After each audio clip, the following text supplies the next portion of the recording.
Start business studies. आज हम business studies basic से शुरू कर रहे हैं, जो कि हमारे क्लास 11 और फिर हम क्लास 12 करेंगे। आपने देखा होगा अभी हमारे जो कॉमर्स के जितने भी गवर्नमेंट एग्जाम आ रहे हैं कंपटीशन के, अगर हम कह सकते हैं यूपी पीसीएल का एग्ज़ाम आ रहा है असिस्टेंट अकाउंटेंट का, उसके बाद हमारा टीजीटी आ रहा है, टीजीटी कॉमर्स, उसके बाद हमारा पीजीटी कॉमर्स आ रहा है, ठीक है, उसके बाद हमारा अभी केवीएस भी आ रहा है, कमिंग में ही है। तो जो भी हमारे गवर्नमेंट एग्जाम्स हैं कंपटीशन लेवल के कॉमर्स के, किससे रिलेटेड, कॉमर्स से रिलेटेड, तो इसमें आपको पता होना चाहिए कॉमर्स में क्या क्या सिलेबस आता है। तो आपने देखा होगा, अब आप कह सकते हैं कि इसमें तो मैम हमारा क्या आता है, इसमें हमारा अकाउंटेंसी आता है, ठीक है। अकाउंटेंसी डेप्थ में पढ़ा होना चाहिए 11th और 12th का, जो हम कह सकते हैं हमने 11th और 12th में कवर अप किया है, क्लियर। सेकेंड हम कह सकते हैं बिजनेस स्टडीज़ आती है इसमें। बिजनेस स्टडीज़ कौन सी, 11th और 12th क्लास की बिजनेस स्टडीज़ सेम है। हम कह सकते हैं इसमें इकोनॉमिक्स आता है। इकोनॉमिक्स में हमारे सारे सब्जेक्ट्स हो गए कवर। कौन कौन से हो गए इकोनॉमिक्स में, स्टैटिस्टिक्स आता है आपका, ठीक है, जिसमें mean median mode correlation dispersion आप सब कुछ करते हैं। उसके बाद इसमें माइक्रो इकोनॉमिक्स आता है, उसके बाद इसमें मैक्रो इकोनॉमिक्स आता है, ठीक है, इसमें आपका इंडियन इको आता है। तो ये सारा आपका इसी में ही कवर अप होगा, किसमें, आपका इकोनॉमिक्स में। तो ये आपका सेम 11th और 12th क्लास का सिलेबस है, अकाउंटेंसी, बिजनेस स्टडीज़ और इकोनॉमिक्स। अब हम थोड़ा सा और आगे बढ़ें तो बीकॉम जो आपने ग्रेजुएशन लेवल में किया होगा, क्या क्या किया था ग्रेजुएशन लेवल में, कॉस्टिंग पढ़ी थी हमने, ठीक है, हमने टैक्सेशन पढ़ा था इसमें, हमने ऑडिटिंग पढ़ी थी इसमें। तो ये कुछ बेसिक चीज़ें होती हैं जो आपसे क्वेश्चंस अराइज कर लिए जाते हैं इनमें। अगर हम कहें तो टैक्सेशन में हमारे सारे सेक्शंस लिमिट्स जो भी हैं हमारी, ये पता होनी चाहिए हमें। अब आप कहेंगे मैम हमें तो ये लर्न करनी पड़ेंगी या उसकी प्रैक्टिस करनी पड़ेगी। हमें प्रैक्टिस की ज़रूरत है क्योंकि हमने सीखा है, क्लियर। तो जब हमने सीखा है तो हम क्यों ना इसकी प्रैक्टिस करें, एक रिवीजन मिल जाए तो हमारा जो एक सिलेबस पे थोड़ा सा धूल सी चढ़ी हुई है उसको हम हटा सकते हैं, उसको हम कवर अप कर सकते हैं। तो आज हम शुरू कर रहे हैं बिजनेस स्टडीज़, और मैं कोशिश करूँगी कि मैं जल्दी जल्दी सारी वीडियोस लेकर आऊँ और आपका एक क्विक रिवीजन। प्रैक्टिकल क्वेश्चन कहेंगे प्रैक्टिकल कर लेंगे, थ्योरी कहेंगे थ्योरेटिकल कर लेंगे, अगर आप कहेंगे जैसे भी आपका मन होगा वैसे हम कर लेंगे बिजनेस स्टडीज़। तो लेट्स स्टार्ट करते हैं आज का topic business studies. What is business studies, business होता क्या है, हम क्या कर रहे हैं बिजनेस स्टडीज़ में, ठीक है। तो चलिए आज देखते हैं बिजनेस क्या कर रहे हैं बिजनेस स्टडीज़ में। तो पहले हम शुरू कर रहे हैं बिजनेस स्टडीज़। बिजनेस का मतलब क्या होता है। अब आप हैं, आप बिजनेस कर रहे हैं अपना, या कॉमर्स पढ़ रहे हैं आप, ठीक है। तो कॉमर्स का पढ़ने का मोटिव क्या है आपका मोटिव है कि हम बिजनेस करेंगे, ऑब्वियसली बात है हमारा बिजनेस है। और बिजनेस का मोटिव क्या होता है, प्रॉफिट अर्न करना। इसका मोटिव क्या होता है, बिजनेस का मोटिव प्रॉफिट अर्न करना। ऑब्वियसली बात है, आप कोई भी काम करते हैं, कोई भी जॉब करते हैं, तो मोटिव इज दैट कि प्रॉफिट अर्न हो, हमारा इनकम होनी चाहिए।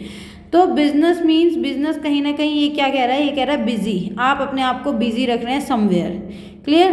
तो ये जो बिजनेस वर्ड बना है ये किससे बना है, बिजी से। किससे बना है ये वर्ड, बिजी से। जो आपको ये कह रहा है कि आप बिजी रहिए, किसी भी एक्टिविटी में इंगेज रहना है आपको, whether it is purchase, sales, production करना, कोई भी गुड्स खरीदना, कोई भी सर्विस देना, कोई भी चीज़ हो सकती है, क्लियर है आपका।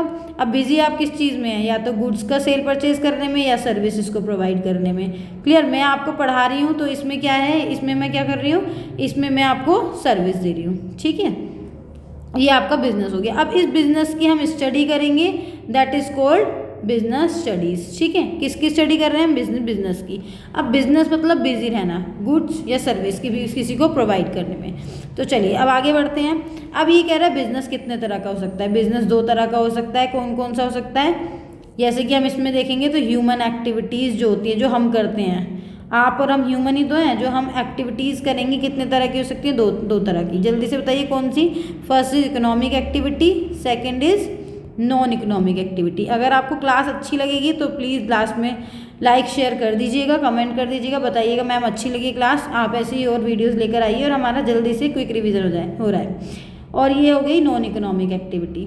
अब आप कहेंगे इकोनॉमिक एक्टिविटी कौन सी होती है और नॉन इकोनॉमिक एक्टिविटी कौन सी होती है, जल्दी से बता दीजिए मैम। मैं आपको बहुत जल्दी से बता देती हूँ। इकोनॉमिक एक्टिविटी वो होती हैं जो हम कुछ अर्न करने के मोटिव से करते हैं। कौन सी होती है इकोनॉमिक एक्टिविटी, इकोनॉमिक एक्टिविटी में हमारा मोटिव क्या होता है, अर्न करना।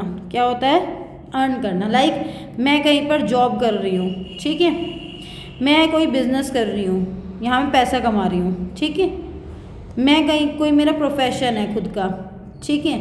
तो ये हमारे क्या हो गए, economic activity. Non economic activity हमारी कौन सी होती हैं, लाइक आप सर्विस दे रहे हो किसी को, सर्विस कह सकते हैं हम डोनेशन टाइप्स, क्या, डोनेशन, ठीक है, चैरिटी, ठीक, जो आपकी सेल्फ सेटिस्फेक्शन के लिए होती है। किसके लिए होती है? सेल्फ सेटिस्फेक्शन के लिए, जिसको करके आप खुश हो रहे हैं। इसमें कोई पैसा नहीं कमा रहे हैं हम, किसमें? इस एक्टिविटी में। इस एक्टिविटी में हमने पैसा नहीं कमाया, लेकिन जो इकोनॉमिक एक्टिविटी थी ये पैसा कमाने के लिए थी। अब मैं अपने ही घर में अपने बच्चों को पढ़ा रही हूँ, क्लियर, तो वो मेरी क्या होगी? नॉन इकोनॉमिक एक्टिविटी होगी, क्योंकि मैं वहाँ पर कोई भी अर्न नहीं कर रही हूँ, लेकिन मैं वहाँ पर सेल्फ सेटिस्फेक्शन है मेरा उन बच्चों को पढ़ाकर। लेकिन अगर मैं बाहर कोचिंग में, स्कूल में पढ़ा रही हूँ, अगर मैं कोचिंग में पढ़ा रही हूँ मेरा प्रोफेशन है, अगर मैं स्कूल में पढ़ा रही हूँ वो मेरी जॉब है, तो वो मेरी इकोनॉमिक एक्टिविटी है। क्यों? क्योंकि मैं उसमें पैसा अर्न कर रही हूँ। Is that okay? Yes ma'am, okay है ये चीज़, इतनी बात हमें समझ में आ गई है। तो चलिए अब हम देखते हैं ये जो हम ये कर रहे हैं, ये earning economic activity. Economic activity हमारी 3 तरह की हो सकती हैं। फर्स्ट इज़ बिजनेस, जो कि मैंने आपको बताया हम बिजनेस कर रहे हैं। नेक्स्ट इज़ प्रोफेशन, और next is last is employment. Employment में क्या आएगा? जॉब आएगा। ये मैंने तीनों ही ऊपर नाम लिखे थे, ये आ गया एम्प्लॉयमेंट, जॉब, बिजनेस हमारा ये आ गया, और प्रोफेशन हमारा ये है, ठीक है। प्रोफेशन में क्या हो सकता है? कोई सीए हो सकता है, कोई डॉक्टर हो सकता है, कोई लॉयर हो सकता है ना, ये सब हो गए हमारे प्रोफेशन। एम्प्लॉयमेंट, आप कहीं पर जॉब कर रहे हैं, जहाँ पर एम्प्लॉयर और एम्प्लॉय का रिलेशन बनेगा। क्या बनेगा यहाँ पर? एम्प्लॉयर और एम्प्लॉय का रिलेशन बनेगा यहाँ पर, एम्प्लॉयर प्लस एम्प्लॉय का रिलेशन। जहाँ पर भी एम्प्लॉयर एम्प्लॉय का रिलेशन होगा वो हमारा एम्प्लॉयमेंट, वो हमारा जॉब कहलाया जाएगा। किस एक्टिविटी का पार्ट होगा? इकोनॉमिक एक्टिविटी का पार्ट होगा। मैम हम इतनी बात समझ गए। बिजनेस क्या होते हैं? जो आप बिजनेस करते हैं, ठीक है, कोई भी गुड्स और सर्विसेज प्रोवाइड कर रहे हैं, ठीक, इसका आप क्या कर रहे हैं? ट्रेडिंग कर रहे हैं। क्या कर रहे हैं? ट्रेडिंग कर रहे हैं, तो ये बिजनेस हो गया आपका। अब आप क्या कहेंगे मैम इसमें क्या आएगा? नॉन इकोनॉमिक एक्टिविटी में। नॉन इकोनॉमिक एक्टिविटी में आपका सोशल आ सकता है, जो मैंने आपको बताया सोसाइटी के लिए आप कर रहे हो। आपका डोनेशन, चैरिटी, रिलीजियस के लिए, जैसे कि आप किसी मंदिर, मस्जिद, इन सब के लिए कुछ भी कर सकते हैं। तो ये सब आपका नॉन इकोनॉमिक में आएगा, जहाँ पर आपकी कोई भी पैसे से रिलेटेड कोई भी चीज़ नहीं है। इकोनॉमिक एक्टिविटी जहाँ पर आप अर्न कर रहे हैं, कोई मोटिव है आपका अर्न करना। क्लियर है इतनी चीज़? ये चीज़ क्लियर हो गई है? क्रिस्टल क्लियर लिख दीजिए, इतना समझ में आ गया है। मेन चीज़ हम कर रहे हैं। अब हम देखते हैं इसके कैरेक्टरिस्टिक्स या फीचर्स, किसके? इसी के, बिजनेस के, ठीक है। नेचर बोल सकते हैं हम इसको। अब आपके एग्जाम में ऐसे पूछ सकता है कि जल्दी से हमें बताइए क्या होता है, इसका फीचर कौन सा है, इसका कैरेक्टरिस्टिक कौन सा है, या इसका कौन सा नहीं है। 4 ऑप्शन दे देगा वो आपको, और आपसे कहेगा इसमें से कौन सा कैरेक्टरिस्टिक्स बिजनेस का नहीं है, ठीक है। तो अब आपको पता होना चाहिए कौन से होते हैं और कौन से नहीं होते हैं। जब आपको पता है जो होते हैं, उनमें से जो नहीं है वो एलिमिनेट कर दीजिए, टिक कर दीजिए। तो पहला, बिजनेस क्या है? एक बिजनेस एक्टिविटी है। क्या है business? Economic activity. Business activity नहीं, इकोनॉमिक एक्टिविटी है। Business is an economic activity. पैसे से रिलेटेड होती है ना, ऑब्वियसली बात है, कोई बिजनेस करेगा तो पैसे तो कमाएगा ही कमाएगा, बिना पैसे के थोड़ा ना बिजनेस कर रहा है, ठीक है। इसमें क्या होता है? प्रोडक्शन होता है, प्रोक्यूरमेंट होता है, किसका? गुड्स एंड सर्विसेज का। मैं यहाँ पर लिख देती हूँ प्रोडक्शन है किसका? Goods and services. इतनी बात ओके है? चलिए मैं बहुत जल्दी से आपका रिवीजन करा रही हूँ। आई होप आपको ये समझ में आएगी क्लास। नेक्स्ट है, आप इसमें क्या करते हैं? इसमें हम सेल करते हैं। जब हमने प्रोडक्शन किया बाबा, उसको हम क्या करेंगे? उसको हम सेल या एक्सचेंज करेंगे, है ना। सेल और exchange of goods and services. किसका कर रहे हैं? गुड्स एंड सर्विसेज का। क्लियर है इतनी बात? नेक्स्ट, फोर्थ क्या है? डील करते हैं हम। किस चीज़ में डील करते हैं बाबा? गुड्स एंड सर्विसेज में डील करते हैं हम। हमारी डीलिंग हो रही है किसमें? गुड्स एंड सर्विसेज में। क्या रेगुलर बेसिस पर होगी या इरेगुलर बेसिस पर होगी? मैम रेगुलर बेसिस पर होगी। अब हम कभी कभी करेंगे तो वो हमारा बिजनेस छोड़ना है। मैंने आज खरीदी कोई चीज़, ड्रेस खरीदी, उसको मैंने किसी फ्रेंड को दे दिया आज, है ना, ठीक है, 100 रुपये खरीदी थी, दे दिया मैंने उसको, तो वो तो कभी कभी हो रही है ना, तो वो हमारी बिजनेस नहीं है। लेकिन रेगुलर मैं कर रही हूँ वो चीज़, तो वो हमारा बिजनेस कहलाया जाएगा रेगुलर बेसिस पर। उसमें क्या होना चाहिए? प्रॉफिट मोटिव होना चाहिए आपका। क्या होना चाहिए नेक्स्ट वाला? Profit motive. तो हमने क्या क्या पढ़ा, जल्दी से बताइए। बिजनेस इकोनॉमिक एक्टिविटी है, गुड्स और सर्विस का प्रोडक्शन करेंगे, फिर उस गुड्स और सर्विस को हम सेल करेंगे, डीलिंग करेंगे हम गुड्स और सर्विस पर रेगुलर बेसिस पर। किस पर? रेगुलर बेसिस पर। प्रॉफिट अर्निंग होती है हमारी, इसमें मोटिव ही हमारा प्रॉफिट अर्न करना होता है। हमें इसमें सर्टेनिटी नहीं होती भाई। आप ये बताइए कि आपको पता रहेगा कि मेरा इतना प्रॉफिट होगा भाई, इस साल में मेरा इतना प्रॉफिट है, इस साल में मेरा इतना प्रॉफिट कमा लेंगे, नहीं, सर्टेनिटी नहीं है रिटर्न की। कितना पैसा आप कमा लेंगे ये आपकी मेहनत, आपकी जो आप काम कर रहे हैं उसके ऊपर डिपेंड करता है कि आपकी कितनी उसमें डेडिकेशन है। आप कभी काम इतना मेहनत से कर रहे हैं कि आप उसमें दिन रात लगे हुए हैं, तो ऑब्वियसली बात है जितना इनपुट होगा उतना आउटपुट भी होगा, तो इसमें अनसर्टेनिटी होती है। कोई सर्टेनिटी नहीं है कि आप 10 करोड़ ही कमाएंगे आज। Last but not the least, element of risk. Business कर रहे हो तो रिस्क भी होगा बिजनेस में, है ना। तो पहला हमने क्या पढ़ा, जल्दी से बताइए। हमने पढ़ा है बिजनेस इकोनॉमिक एक्टिविटी है। सेकंड हमने पढ़ा प्रोडक्शन करते हैं गुड्स एंड सर्विसेज का, फिर सेल करते हैं, डीलिंग करते हैं, रेगुलर बेसिस पर प्रॉफिट अर्निंग होनी चाहिए, सर्टेनिटी नहीं है यानी कि अनसर्टेनिटी है किसकी, रिटर्न की, और एलिमेंट है रिस्क का। इतनी चीज़ आपको समझ में आ गई, होप सो। चलिए आगे बढ़ते हैं, आगे हम करते हैं, ये चीज़ समझ में आ गई है, जल्दी से बढ़ते हैं बिजनेस प्रोफेशन और एम्प्लॉयमेंट। बिजनेस प्रोफेशन और एम्प्लॉयमेंट मैंने आपको बता दिया क्या क्या चीज़ें होती हैं। बिजनेस प्रोफेशन और एम्प्लॉयमेंट, बिजनेस में कौन कौन आएंगे जल्दी से बता दीजिए। बिजनेस में हमारा मेडिकल आ गया, ठीक है, लीगल आ गया, अकाउंटिंग आ गया, ये कोई भी आ सकते हैं, हो सकते हैं। बिजनेस में लीगल हो गया, कोई भी बिजनेस कर रहे हैं आप किस चीज़ का। प्रोफेशन कौन होंगे जल्दी से बताइए। प्रोफेशनल कौन होते हैं, सीए होते हैं, ठीक है, डॉक्टर होते हैं, लॉयर होते हैं। अब यहाँ मेडिकल में क्या कहेंगे आप, मेडिकल में किसी की मेडिकल स्टोर की शॉप है, ठीक है, डॉक्टर हो गए आपके, लॉयर हो गए आपके, ये प्रोफेशनल होते हैं। इनके लिए आपको डिग्री की ज़रूरत होती है इनके लिए, है ना। लेकिन बिजनेस करने के लिए एक सर्टिफिकेट की ज़रूरत होती है। आपको शॉप खोलनी है तो आपने एक सर्टिफिकेट ले लिया, लेकिन प्रोफेशनल करने के लिए आपको प्रॉपर उसकी पढ़ाई करनी पड़ती है। आप बताइए सीए को ऐसे बन जाएगा, नहीं, सीए के लिए आपको पढ़ाई करनी पड़ रही है, डॉक्टर के लिए एमबीबीएस करना पड़ रहा है, लॉयर के लिए लॉ करनी पड़ रही है आपको, क्लियर। अब एम्प्लॉयमेंट क्या होता है, जहाँ पर हम जॉब कर रहे होते हैं, जहाँ किसी के एम्प्लॉयर एम्प्लॉय का रिलेशनशिप होता है, ठीक है। आपका क्या हो सकता है, वो बार काउंसिल ऑफ इंडिया में बीसीडी में कोई मेंबर है तो वो एम्प्लॉयमेंट कर रहा है, ठीक है। आईसीआई के मेंबर हैं, ठीक है, वो आपके इसमें रजिस्टर्ड है तो एम्प्लॉयमेंट है।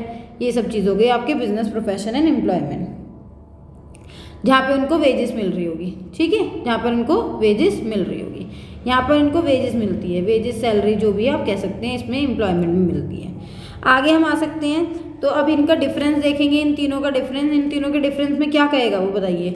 इसमें क्या होता है, लीगल फॉर्मेलिटीज़ नहीं होती हैं, ठीक है, कोई लीगल फॉर्मेलिटीज़ नहीं है। प्रोफेशन में क्या आपको बॉडी ऑफ प्रैक्टिस चाहिए होती है, ठीक है, इसमें अपॉइंटमेंट ऑफ लेटर चाहिए होता है। आप जॉब के लिए जाएंगे तो लेटर तो चाहिए ही होगा, क्लियर। इसमें कोई मिनिमम क्वालिफिकेशन की ज़रूरत नहीं है कि इसमें यही होना चाहिए और मतलब आपको पढ़ाई करी होनी चाहिए, बिजनेस आप कर सकते हो। इसमें एक्सपर्टाइज होना चाहिए वो अपनी फील्ड का, इसमें वो ट्रेनिंग होनी चाहिए, उसकी ट्रेनिंग होनी चाहिए, clear.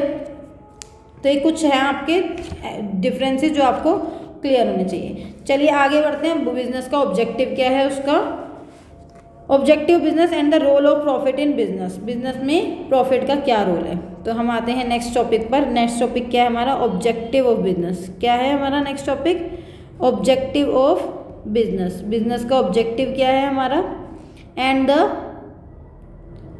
Role of profit in business, and the role of profit in business. तो इतनी चीज़ समझ में आई आपको, यस मैम समझ में आ गई है हमें।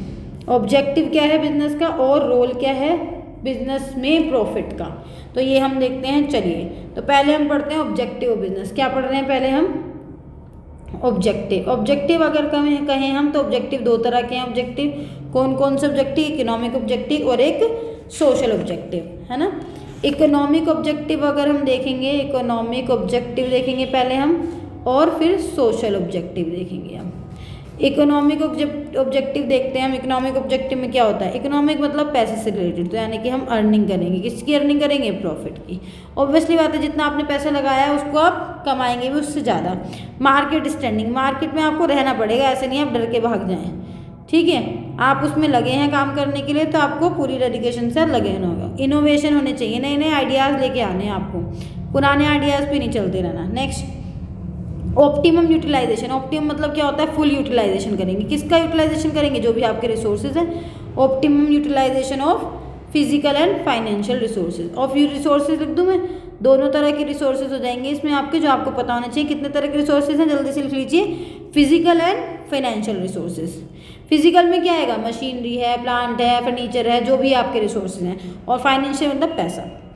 इंक्रीज करेंगे आप किसको, प्रोडक्टिविटी को। ऑब्वियसली बात है, आप काम कर रहे हैं, बिजनेस कर रहे हैं, तो जब तक आपका प्रोडक्टिविटी इंक्रीज नहीं होगी, प्रोडक्शन इंक्रीज नहीं होगा, तो कैसे आपका अर्निंग बढ़ जाएगी, प्रॉफिट ही नहीं बढ़ेगा। समझ में आया? 5 इकोनॉमिक ऑब्जेक्टिव है हमारे। फर्स्ट इज प्रॉफिट अर्न करना, second is market standing, third is innovation, fourth is optimum utilisation of resources, fifth is increasing productivity. कोई दिक्कत परेशानी नहीं। अब सोशल ऑब्जेक्टिव क्या होगा? सोशल ऑब्जेक्टिव, अब आप ये बताइए, जब आपने प्रोडक्शन कर लिया तो उस प्रोडक्शन को सप्लाई भी तो करेंगे, ठीक है। Production and supply of quality goods and services. जो आप गुड्स और सर्विसेज दे रहे हैं तो वो क्वालिटी वाले देने हैं आपको। क्या देने हैं? क्वालिटी। प्रोडक्शन एंड सप्लाई किसकी करेंगे? प्रोडक्शन सप्लाई ऑफ क्वालिटी वाले गुड्स देने हैं। किसी को भी ऐसे चीप या कोई भी अच्छी घटिया बढ़िया चीज़ नहीं देनी है, अच्छी तो देनी है। गुड्स एंड सर्विसेज, ठीक है। राइटिंग थोड़ी सी बुरी लग रही होगी आपको, लेकिन थोड़ा जल्दी करा रही हूँ इसलिए। नेक्स्ट आ सकता है आपका वेलफेयर ऑफ एम्प्लॉयज़। आपके एम्प्लॉय जो है अच्छे होने चाहिए, सब पढ़े लिखे एजुकेटेड, वेलफेयर होना चाहिए उनका। Clear? Welfare of employees. Next community service होनी चाहिए आपको। आप अपनी जो सोसाइटी वगैरह है उसमें आप कम्युनिटी जो है उनकी, उनमें भी आप सर्विस वगैरह प्रोवाइड करते रहेंगे। क्लियर? जनरेशन ऑफ एम्प्लॉयमेंट, जो आपकी जनरेशन है, मतलब एम्प्लॉयमेंट के लिए आप न्यू जनरेशन लेके आए हुए हैं। भाई पुराने जो ओल्ड वर्कर्स हैं उनको भी नॉलेज है, ऐसा नहीं, उनका एक्सपीरियंस है, लेकिन जो नई टेक्नोलॉजी आएगी, नई अपडेशन आएगी, जैसे सारी चीज़ें नई आपके सिस्टम है, नेटवर्क है, इनकी नॉलेज है, वो तो नई जनरेशन को पता होगी ना। पुरानी जनरेशन उससे इतनी अवेयर नहीं होगी, इसलिए आप न्यू जनरेशन को एम्प्लॉय करेंगे। तो यहाँ पर हमारे सोशल ऑब्जेक्टिव आपको पता चल गया, इकोनॉमिक ऑब्जेक्टिव पता चल गया। इकोनॉमिक ऑब्जेक्टिव 5 थे और सोशल हमारे 4 थे। जल्दी से रिवाइज कर सकते हैं एक बार, ठीक है। अब हम देखेंगे रोल क्या है बिजनेस में प्रॉफिट का। क्या चीज़ देखेंगे अब हम? Role of profit in business. Business में प्रॉफिट का क्या रोल है? Role of profit in business. मैं कोशिश करूंगी कि 20 मिनट में मैं जल्दी से आपको रिवाइज करा दूं ये पूरा। Role of profit in business जल्दी से करते हैं। पहला क्या होगा? Long term survival business. भाई ज़्यादा पैसा कमाएंगे तो बिजनेस बहुत ज़्यादा लंबे समय तक चल पाएगा। Long term survival, long term survival, आप ज़्यादा सर्वाइव कर पाएंगे। लॉन्ग टर्म सर्वाइवल, ठीक है। नेक्स्ट आपका ग्रोथ और एक्सपेंशन होगी बिजनेस की। किसकी? बिजनेस की होगी। ग्रोथ एंड एक्सपेंशन, आप समझ रहे हो ना? यहाँ पे मैं आपको बता रही हूँ या आपके लिए लिख रही हूँ मैं, ठीक है। इंक्रीजिंग एफिशिएंसी, अब एफिशिएंसी भी बढ़ेगी बिजनेस में। जब आप काम अच्छा करेंगे, ज़्यादातर समय तक रुके हुए हैं मार्केट में, तो आपकी एफिशिएंसी भी बढ़ रही है, ठीक। Next building prestige and recognition, यानी कि आपकी जो वैल्यू है वो बिल्ड होगी। यहाँ पे बिल्डिंग वो नहीं है, यहाँ पे बिल्ड करना है आपकी प्रेस्टीज, जो आप रुके हुए आपकी गुडविल बन रही है। नेक्स्ट कवरिंग करेंगे cost and risk of business को, यानी कि अब आप इतने लंबे समय तक बिजनेस में रहे हैं तो आपने वो जो कवरिंग कॉस्ट थी और रिस्क था उसको कवर कर लिया है। कवर कर लिया किसको? कॉस्ट एंड रिस्क को बिजनेस के, ठीक है। ये बिजनेस में रोल है प्रॉफिट का कि आप प्रॉफिट अर्न करेंगे। तो अब बिजनेस में रिस्क आते हैं। बिजनेस रिस्क कितने टाइप्स के होते हैं वो देख लेते हैं जल्दी से। हम लिखेंगे अब बिजनेस रिस्क। बिजनेस रिस्क कितने तरह के बिजनेस रिस्क होंगे, ठीक है। स्पेक्युलेटिव रिस्क और प्योर रिस्क कौन कौन से होंगे? स्पेक्युलेटिव रिस्क और प्योर रिस्क। अब रिस्क होता क्या है, पहले हम रिस्क के बारे में समझते हैं। रिस्क कहता है business risk refer to the possibility of inadequate profit, यानी कि आपको अभी पता ही नहीं है कि कितना प्रॉफिट होगा। तो ये है आपको कह रहा है इनएडिक्वेट, सॉरी स्पेलिंग गलत हो गई, मैं चेक कर लेती हूँ एक सेकेंड। इनएडिक्वेट प्रॉफिट, प्रॉपर प्रॉफिट नहीं है आपका, क्योंकि ऑब्वियसली बात है पिछले साल आपने 1 लाख कमाया, इस साल आपको पता नहीं, तो रिस्क की चांसेस हो सकते हैं और इवन लॉसेस की भी हो सकती है। तो एक सर्टेनिटी नहीं है। तो अनएक्सपेक्टेड इवेंट्स है, फ्यूचर में क्या होगा ये नहीं पता, तो रिस्क भी होता है। भाई प्रॉफिट है तो लॉस भी है, रिस्क है तो रिवॉर्ड भी है। क्लियर? तो ये चीज़ बिजनेस रिस्क कह रहा है। टाइप्स ऑफ बिजनेस 2 टाइप्स के हैं, स्पेक्युलेटिव और प्योर रिस्क। स्पेक्युलेटिव रिस्क कौन से होते हैं? जहाँ पे पॉसिबिलिटी होती है किस चीज़ की? Both the possibility of gain as well as the possibility of loss. Pure risk कह रहा है प्योर रिस्क में ओनली क्या होगा? पॉसिबिलिटी ऑफ लॉस और नो लॉस। यहाँ पे आपको पता है कि या लो तो लॉस होगा या नहीं होगा, लेकिन स्पेक्युलेटिव में पॉसिबिलिटी हो भी सकता है और नहीं भी हो सकता है। क्लियर? ये थे हमारे 2 तरह के रिस्क, ठीक है। कॉजेज ऑफ बिजनेस रिस्क देखें अगर हम, तो बिजनेस रिस्क क्या कहता है, नेचुरल हो सकते हैं, नेचुरल कॉजेज, ह्यूमन कॉजेज हो सकते हैं, इकोनॉमिक कॉजेज हो सकते हैं, फिजिकल कॉजेज और अदर कॉजेज। तो ये था आपका फर्स्ट चैप्टर जो कि हमने रिवाइज किया है, आपको पूरा समझ में आ गया होगा। आई होप आपको ये क्लियर है।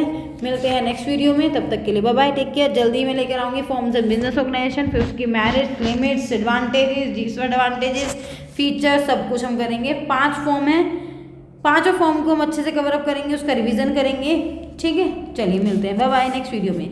मैं उसकी PDF बनाकर रखूँगी, तो जस्ट आपको गो थ्रू करा दूँगी, जिससे कि ज़्यादा टाइम ना लगे और 15 मिनट में आप उसको रिवाइज कर लें।